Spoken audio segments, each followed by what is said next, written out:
আপনি কি জানেন যে প্রথম ঘড়ি বানিয়েছেন সে কিভাবে জানলো তখন কয়টা বাজে?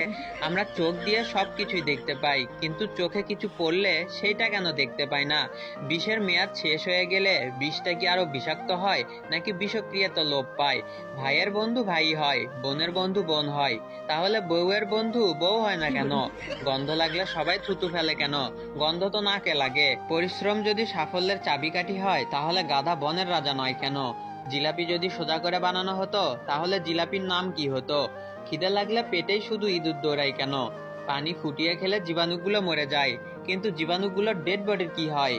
খাসি তো ফাস্ট ফুড খায় না, তাহলে খাসির মাংসে এত চর্বি কেন থাকে? মশা নিজের ঝুঁকি নিয়ে আমাদের রক্ত খেতে আসে, কিন্তু কোনো ঝুঁকি ছাড়া মাংসের দোকানে পড়ে থাকা রক্ত খায় না কেন? যাদের মেমোরি লস হয় তারা সব ভুলে যায়, কিন্তু নিজের ভাষা মনে রাখে কিভাবে? আসলে কি ভাই, এগুলো তো আমিও জানি না। যদি আপনারা জেনে থাকেন তাহলে একটু কমেন্ট বক্সে লিখে আমাকে বলে যাবেন। Bye bye, tata, take care of, আল্লাহ হাফেজ।